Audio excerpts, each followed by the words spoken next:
Welcome to the She Births podcast, a place for conversations to help you create a beautiful birth and grow gently through the powerful time of motherhood, or as we call it now, matrescence. We are not just birthing our babies, remember, but also ourselves. I am Nadine Richardson, your host and creator of the world's first scientifically verified childbirth education program, She Births.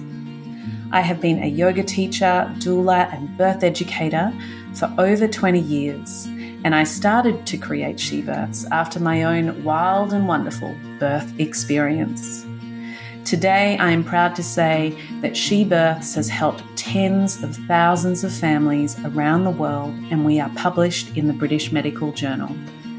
Our programs have a unique, holistic toolkit, mindset skills, and philosophy that all work together so that you can have the most natural, gentle, and joyous birth possible and make birth beautiful no matter what unfolds.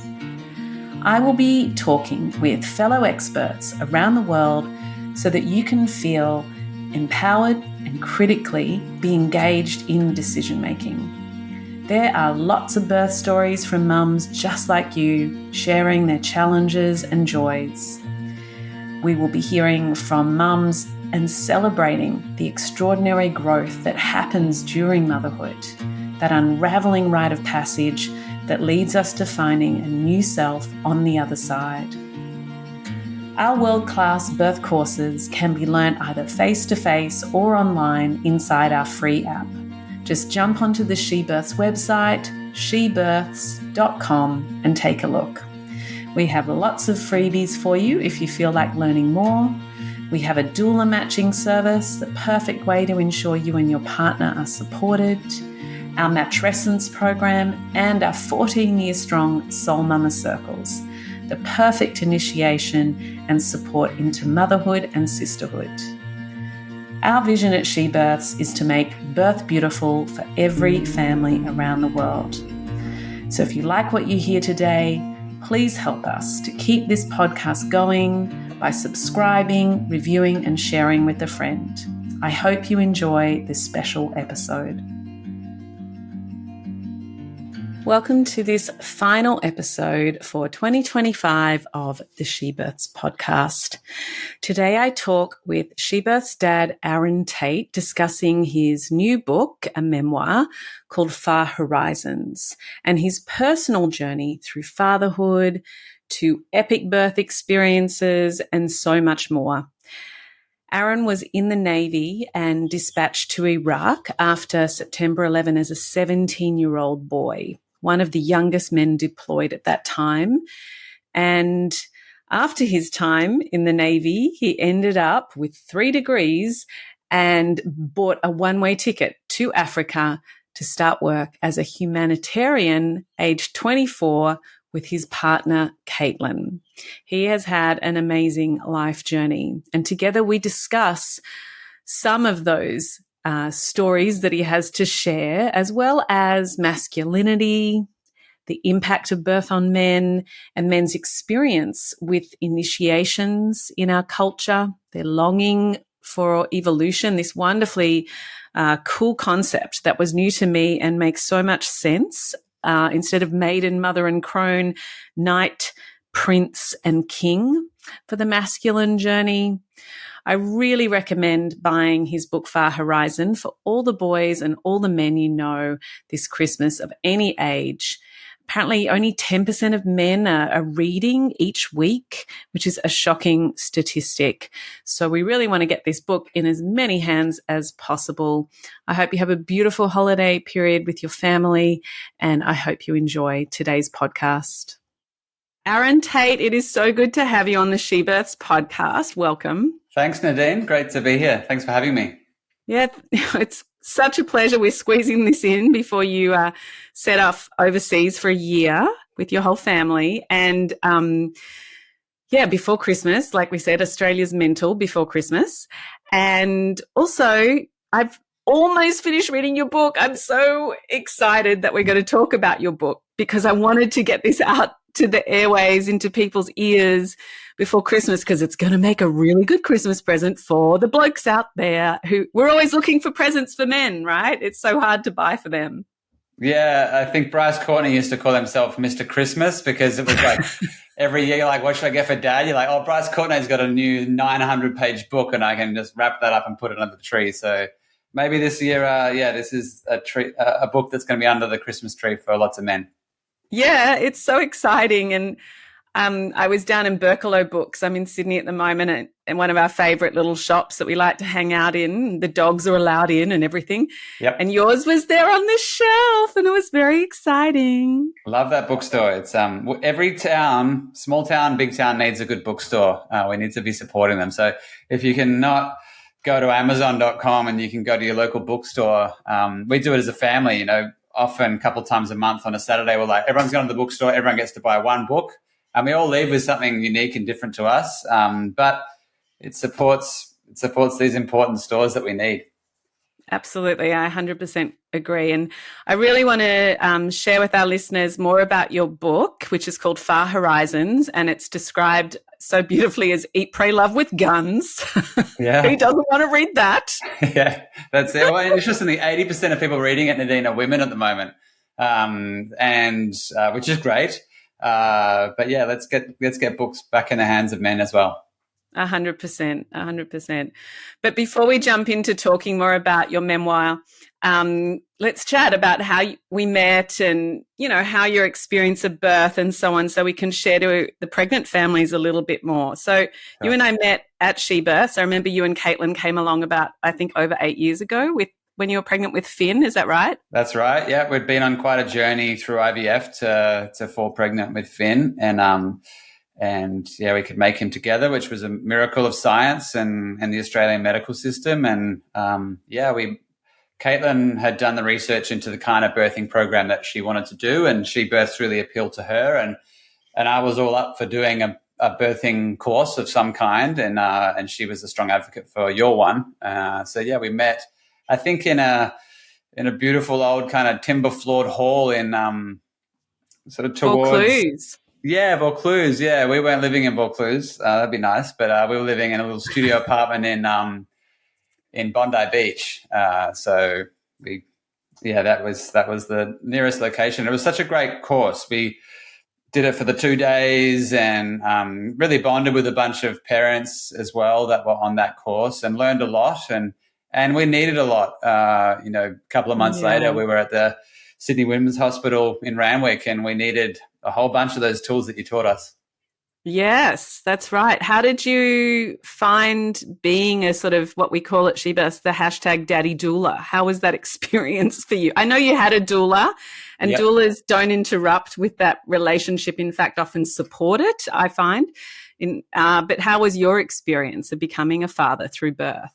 Yeah, well, on the doula thing, Caitlin's birth for Finn was 58 hours of labor. And I guess there's various definitions of labor, but she was like struggling hard for 58 hours. And our doula was probably there for about 6 hours. Like she kind of tapped out. And whereas we had a doula for our second boy, Atlas, and she was unbelievable. Like it was like the soups and everything possible, the fairy lights. And it was just, it was quite an amazing experience that second time we had a doula. Nice. But yeah, so Caitlin's was a long labor, we're travelers, as you said, we're about to head off on a round the world trip in 11 days. So we were moving out of our Bondi apartment as Kaitlin was going into labor. Like she was like having a contraction up against the wall, and I was like mopping out like the house to hand the keys back because we were checking into an Airbnb. And we were we don't think we should check into this Airbnb. We think we should go to the hospital because Caitlin's in labor now.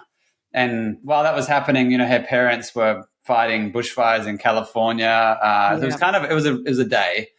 And we get to the hospital and we're there for 6-7 hours, and there's the birthing suite and there's the pool and the ball and there's all this stuff going on. And then this very gracious nurse comes out and she was like, "You're on our clock now.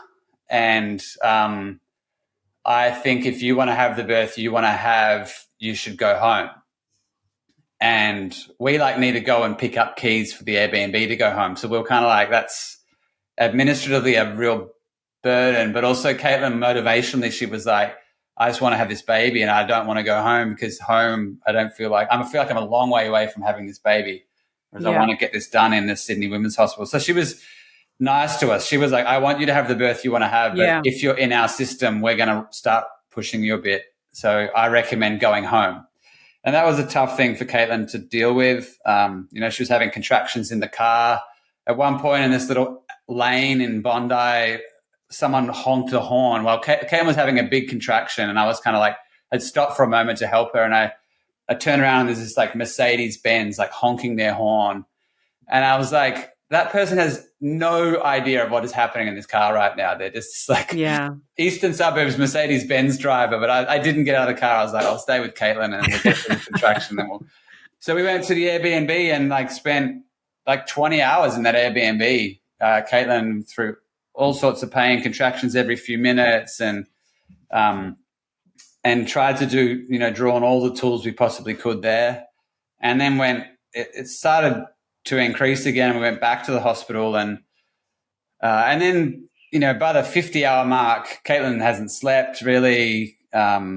She's getting tired, baby's getting tired, and suddenly you go from this room with 3 people in the room, and it's dark and nice, and there's Caitlin's favorite playlist playing, and then suddenly you're in a different room and there's 18 people in that room, and it's like far more stressful. And I think at that late in the piece, Kaitlin was so exhausted that our decision-making mechanism that you had taught us was most important at that point, which was like, baby's tired, mum's tired, we need to do something.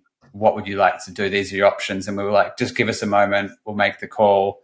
And then baby was healthy in the end, mum was healthy in the end. It was actually this like, the midwives kind of wanted the win. They'd been supporting Kaitlin through the 2 days. And there's this doctor. She was a young doctor in her early 30s. She had a bandana on, I think a nose ring, if I remember correctly. But she was cool. Like she had this presence about her. And she was quite tall, and she, in the 18 people that were in the room, she sort of started hovering around.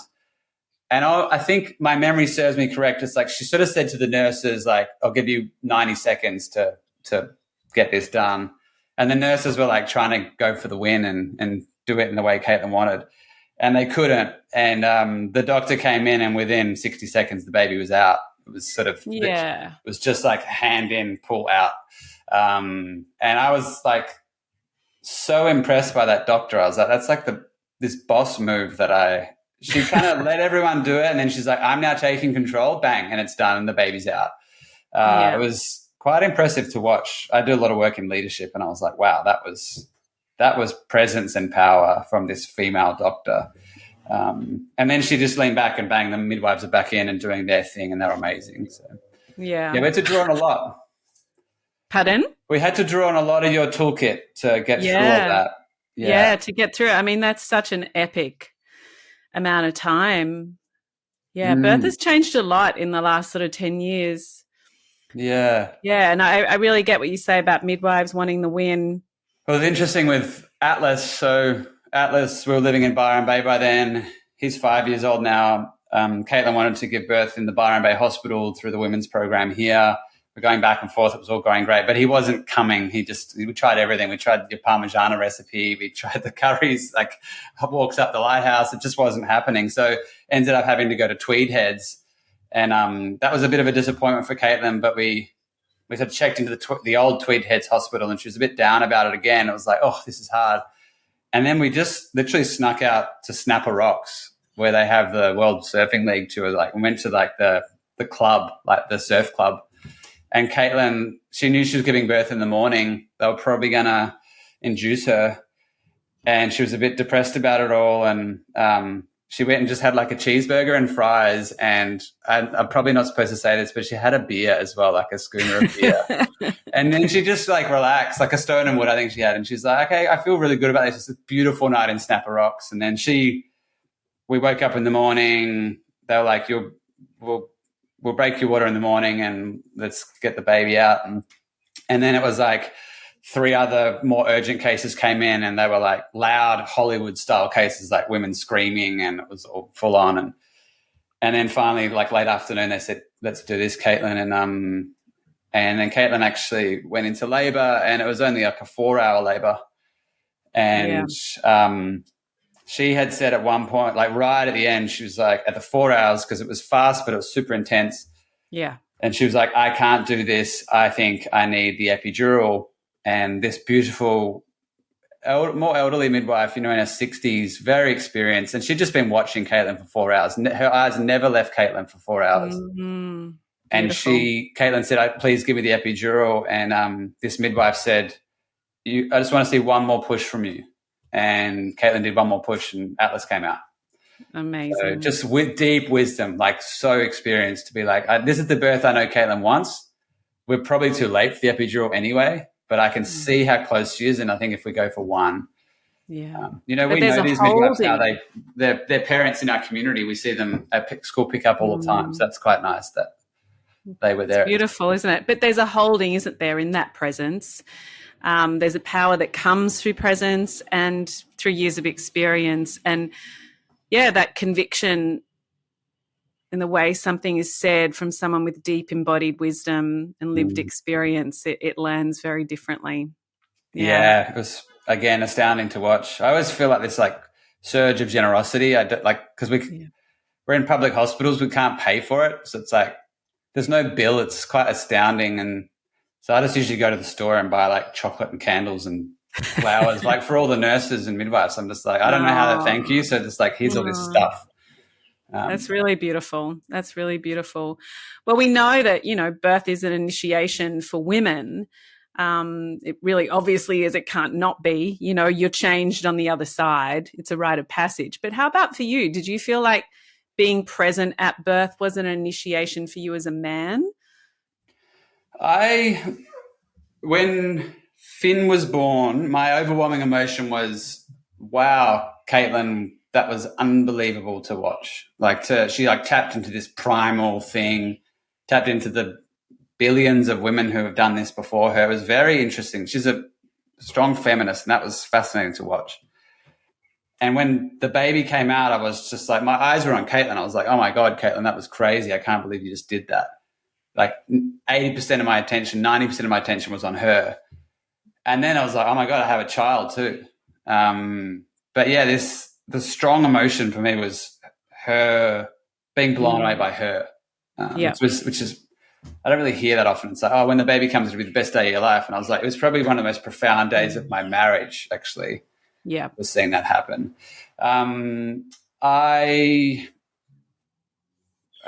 In that first week, I tried to be the present father and learn how to swaddle. And my younger brother once told me, "You'll learn one thing every day."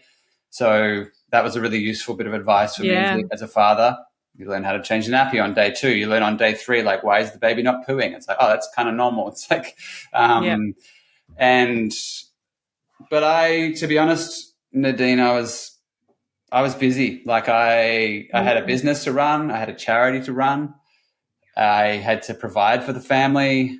And I had to get to work as well. Yeah, which is so common, which is just really a universal story for many. So, what changed for you? Because is that how you live now? Tell us a little bit more about how your story unfolded. Well, still busy when Finn was a baby, and then still running a nonprofit, still running a business, and then moved to Byron Bay and building a house as well. It's like building a house, young family, financial pressure, which I think destroys a lot of marriages. Absolutely. That the trio there. Yeah. And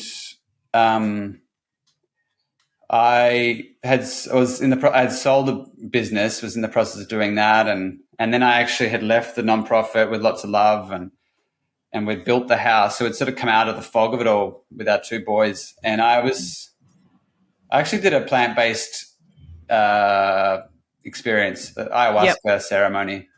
Yeah. And I went into that ayahuasca ceremony thinking I need to recap my last 20 years, which have been quite big, and it's what I talk about in the book.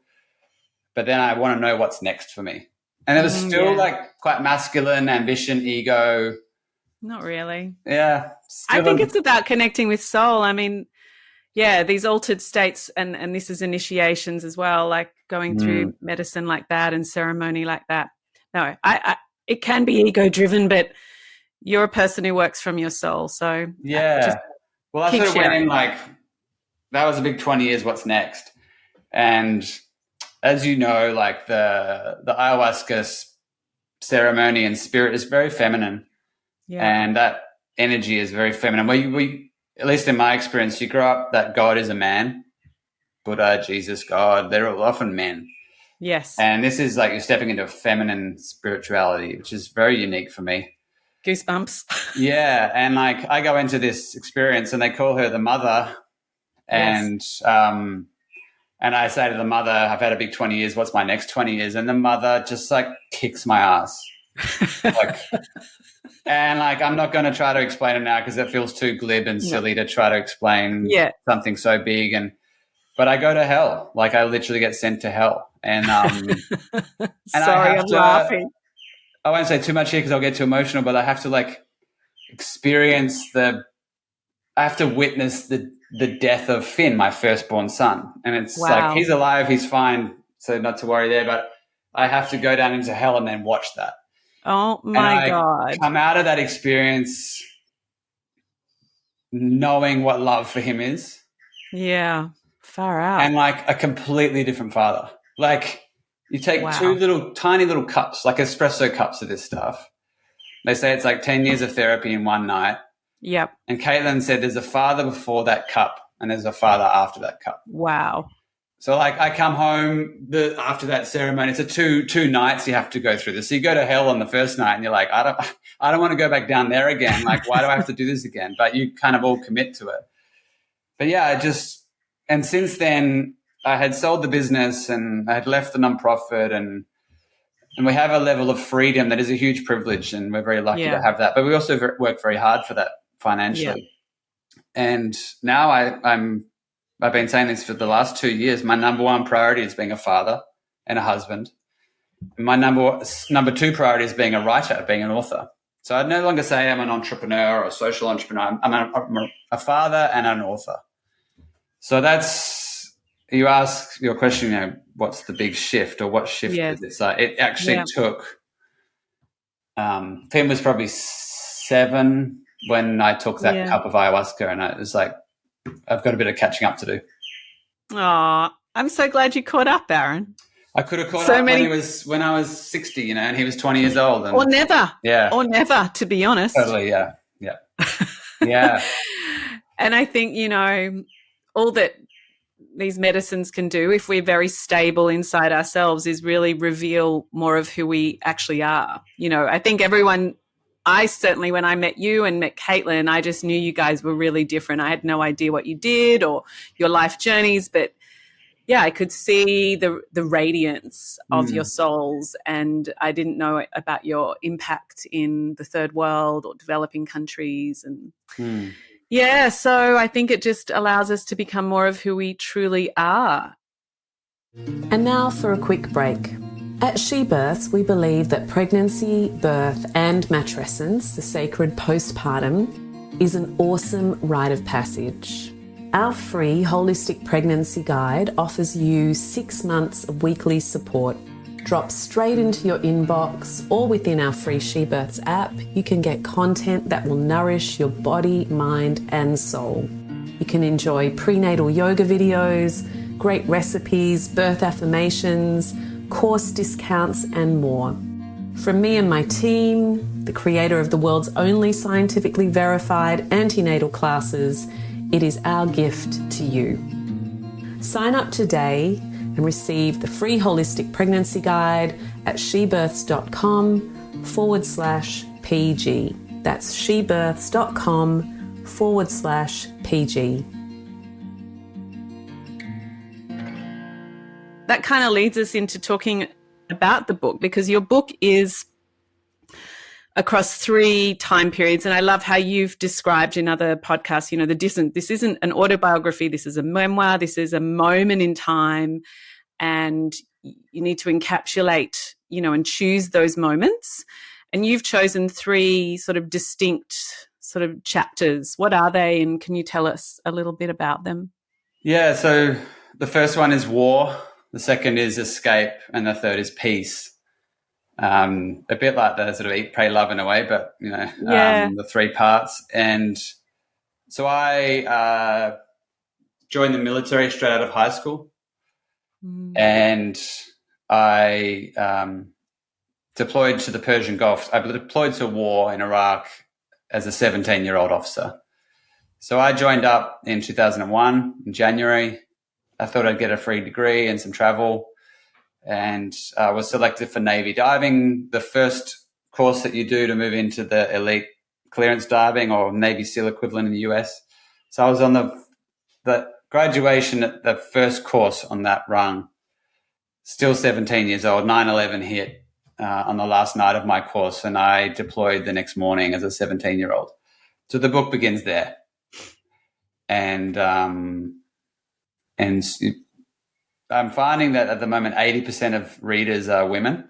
Yeah. And people who are buying it, and women are sort of going, this is a world I didn't know about and didn't know what it would feel like. And that first third of the book is straight into it, straight into a war. And I was, from a maritime or a naval perspective, I was doing the riskiest, most aggressive stuff that you could do up there, and doing it every night. And I'm very lucky to have survived through that.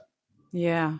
No, I mean, I found it so interesting as a woman, because I wouldn't have read anything about war. I just want to steer clear of that. I don't want to, I see stuff on the news and that's enough. And I have to regulate myself after watching the news. Yeah. And titrate how much I expose myself to it.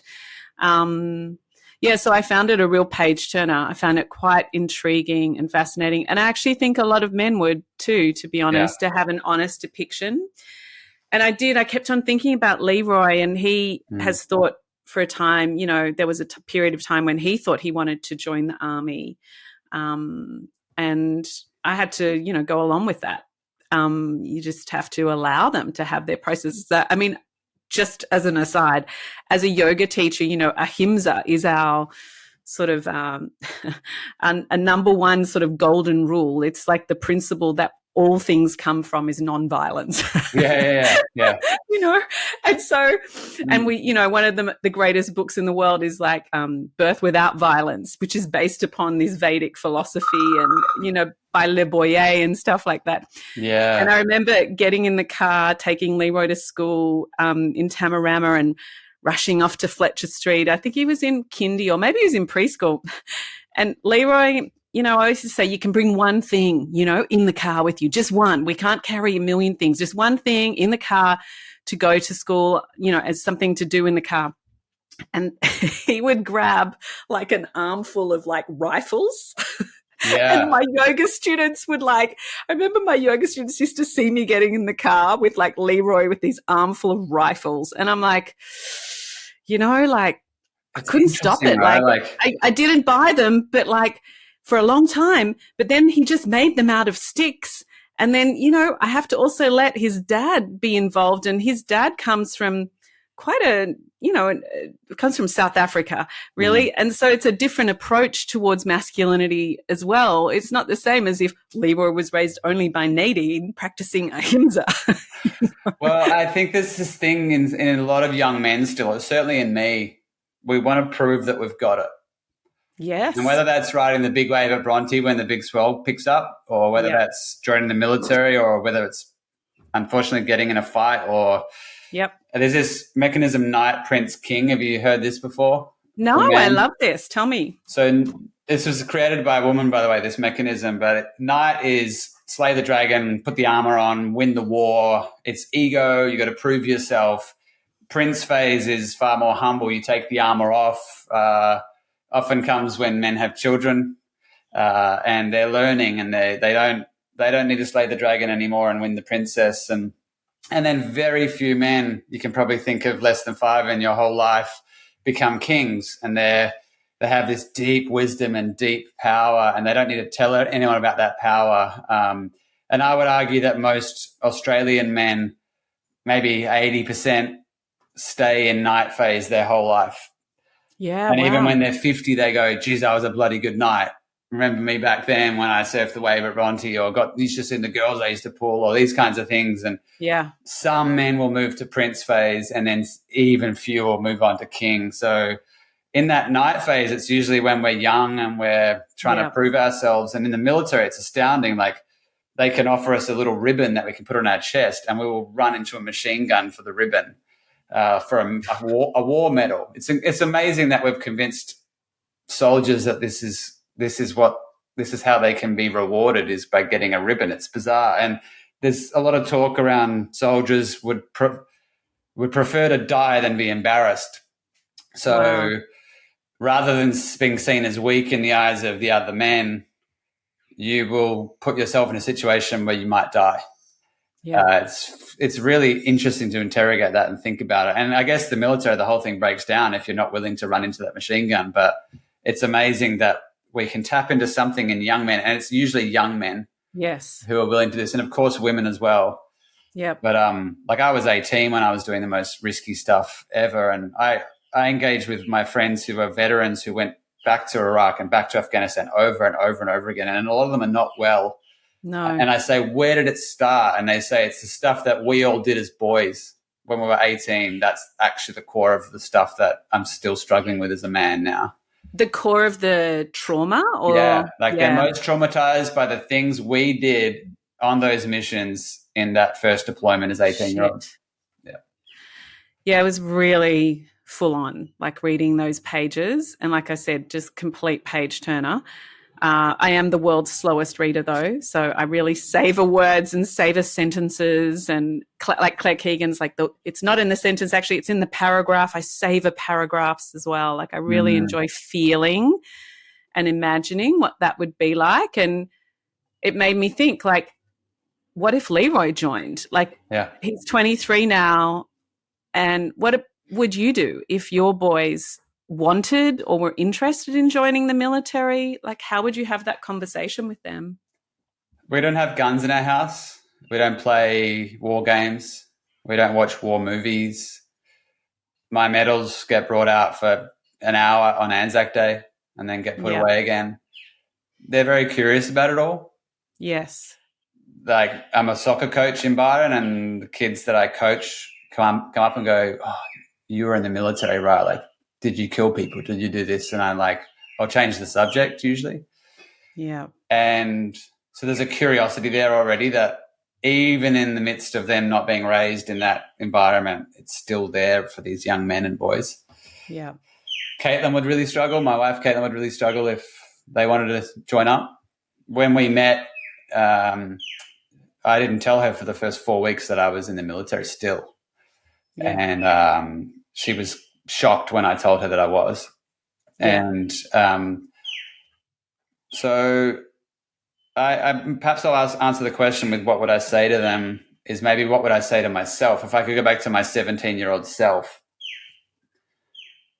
you know, Back to the Future style, I would say, I'm not telling you anything.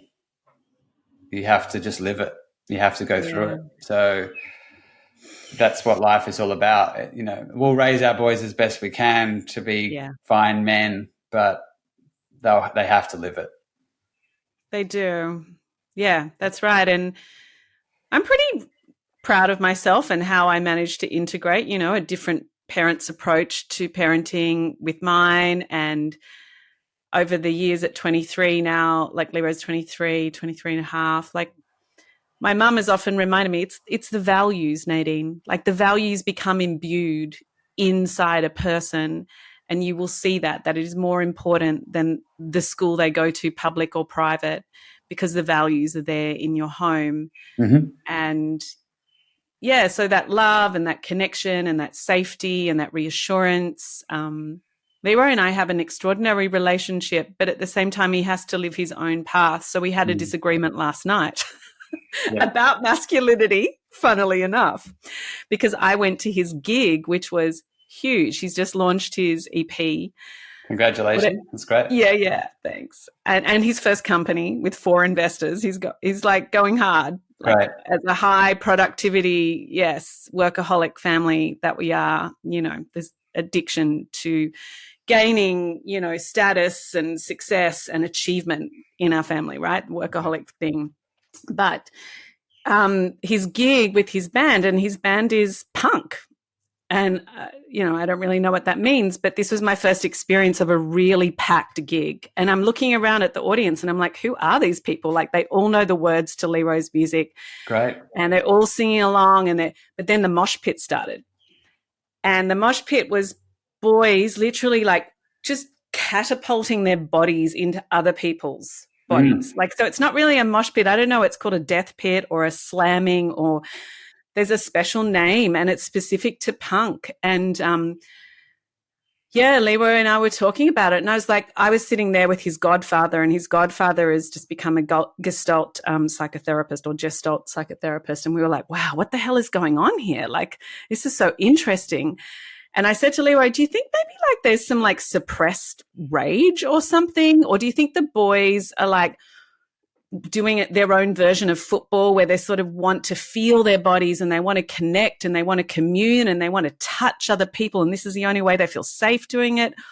And then I thought about some of the sort of ancient sort of imagery I've looked at, and some of the readings I've done around Indigenous rites of passage for masculinity for men. And initiations are physically brutal generally in a lot of Indigenous, like, circumcision without anesthesia, or scarring and tattooing, and, being scared, but going into altered states, which is what these boys were doing. And it just brought me back to like this hunger for initiation, this hunger for growth, this hunger to evolve into our most healthy masculine or feminine expressions. And that's what I saw in these kids while I got smashed against the bar and had to step back. And we can move on from the military whenever you like, but the men that But I feel like there was a crossover, right? Yeah. Like, it just felt like military to me. It's just another path. Like, Leroy at a young age wanted that, but now he's in punk, and now they do this dancing. So we, like, the course that I talk about in this book, we started with like 30 people and we finished with 8, so there's 22 guys that failed. And I know that some of them have, for the rest of their lives, they'll hold that they didn't make the grade. Yeah. And in the eyes of 30 people, like, who cares? Like, but they really do. They really want to prove themselves with this very small group of other men. So yeah, it was certainly an initiation in some regards. I had been initiated by the time I got to the military. My father and I was a hunter, so I would go out as a 12-year-old into the bush for a week with my father, and we would hunt in New Zealand boar and yeah, that kind of grossed me out. It was really hard to read that. Yeah, I mean, if people aren't vegetarian and they're thinking about it and they read that chapter of the book, it's like it's full on. Yeah, and but he put the blood on my face, and we talked about being men, and that was when I was 12. So he had taken the time to do some of that stuff. Yeah. Yeah. Do you think there is this hunger for evolution within masculinity? Like, you're saying you wish that more men read books. Like, what's the stat that men don't read or do read? What is it? So the ABC just put out a couple of months ago that young boys and men aged 15 to 24, only 10% read every day. So only 10% read a book, magazine, or newspaper. So we all know they're consuming content of some kind, but it just doesn't happen to be books anymore. And it's probably long-form podcasts with often a single voice, like a single host of that podcast. Or, to be honest, and it's crass, but there's also a huge amount of pornography being watched as well. As if someone is bored or has some time, they might just say, well, I'll just waste some time with pornography. Yeah. So, wasting time with a book is going to be far more productive. I just want to get books, make us more empathetic, and we learn about things and gives us different approaches. And men used to read a lot, but they're just reading less and less. I see it anecdotally when I'm on the sidelines at soccer or in the surf or at the pub. I say I'm writing a book, and people go, I haven't read a book in years. Wow. And so it's a real concern, I think. It is. It is a real concern. And also mentioning that like reading is so much better for your nervous system and your brain than watching TV and so on. It's yeah, there's a lot of health benefits to it. Leroy went through a very long phase. As soon as he got a phone, reading stopped, whereas he was a huge reader as a child. And then so we got a Kindle, but then the Kindle wasn't as appealing. And he's just bought a second Kindle now. His girlfriend already gave it to him for Christmas. And he only went back to reading through studying philosophy, through finishing his degree now, but also because he needed help getting to sleep, you know. Yeah. So he really is reading at least an hour a day, he said, at the moment. And I can see it in the way that he thinks, in the way he articulates, in his ability to regulate. Yeah. Well, it's like we're so used to being distracted. Ping, ping, ping, things come in, short Instagram reels or TikTok, or whereas, you know, a feature film is fantastic because it's 2 hours and you're kind of in the cinema and they've asked you to turn your phone off. A book, if you can commit to it, is, you know, 8 hours. You're in that world. And so it's like the antidote to distraction. It's a distraction buster. And it's one of the few ones we have. You can go for a hike or a surf, but also you can just turn everything off and just read a book. Absolutely. I agree. I really enjoyed, firstly, I enjoy that it's a love story as well in the book. Yeah. But, you know, continuing on from the military and my intrigue as a woman around that, you also talked about having, I suppose, post-traumatic stress disorder. And I just found it really interesting how the way you seem to have the space, you got space to release the trauma in very natural, simple ways. Would that be correct? Would you just say it like that? Yeah, I roared it out of me. So literally sometimes I would shout the trauma out of me. Like there's a scene where I get to the top of a mountain in Scotland and I'm by myself and I just have this moment of like a breakdown moment. And I just roar across the valley. And it's like I'm getting it out of me. It sounds crazy, but it's like what worked. And there's a scene where I jump in the ocean and the ocean takes some of it away too. There's a moment where someone forgives me, and that's a gift. I was trying to forgive myself, but like almost a stranger who didn't know what I had done in a war situation forgave me. And I kind of asked the person, I said, what do you mean? And they said, you know exactly what I mean. You're forgiven. So there was these moments of healing. And yes, I had post-traumatic stress because of the things I had done as an 18-year-old military officer, but I had a moral guilt as well, which I would argue was far higher, of a deep disagreement with the war that I had fought in and the role that I had played. I would stand by my direct actions of things I did in the war zone, but the mission I disagreed with. Yeah. And I had this growing feeling as a young man of I've got to do a lot of good in the world to right the bad stuff that I've done. So that I feel like the moral guilt was much higher than the post-traumatic stress, to be honest. Yeah, that comes through. So let's talk about that third element piece and your frequent flyer trip to Africa. And I think that's why I just love you guys so much. I just feel such a resonance with that. I think that there's few things more magical in life than the power of a one-way flight. And because there's no like parachute, you know, just you're off. And if you got a return flight, you're like, I'm coming back at some point. But a one-way flight's like you're just off. That's like the Far Horizons thing. It's like, let's just go. And cool. We took a one-way flight to Kenya. We chose Kenya on Christmas Eve 2007 because our frequent flyer miles would get us exactly to Kenya. We'd run out of zero out our frequent flyer miles at that point. And we moved into this period of our life where we're wanting to do good. And for me, it was penance. It was righting the wrongs of the past. And for Kaitlin, it was in tune with who she wanted to be in the world. And we moved to Kenya, and Kenya's fantastic, but also very violent and very dangerous while we're there. There's a political uprising, and it's a horrific time for the country. But we stay through that. And then we get invited to go to a township or a slum in many ways in Tanzania. And we are tasked as 25-year-olds by that point to transform a high school for street kids in a Tanzanian slum. So we decided to go live in the slum, live on $1 a day, and try to transform a school for kids who really need help.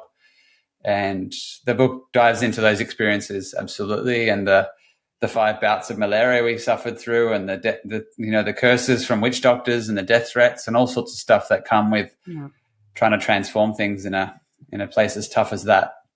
Yeah. But yeah, we go in there and then it moves well beyond penance and forgiveness at that point. But yeah, that's the initial impetus to go is to right my wrongs. I think you've done it, Aaron. I certainly feel like I have now. And that young man telling me that I'm forgiven and the other things I've just talked about, but also, the war that I was part of, the embargo or the siege we enforced, 250,000 women and children died because of that siege in Iraq. So I said, I've got to help at least as many people. And the nonprofit we went on to start, YGAP, co-founded that with some other friends, has changed the lives of 1.6 million people. So amazing. I live lightly and I'm at peace for sure. Yeah, it's beautiful.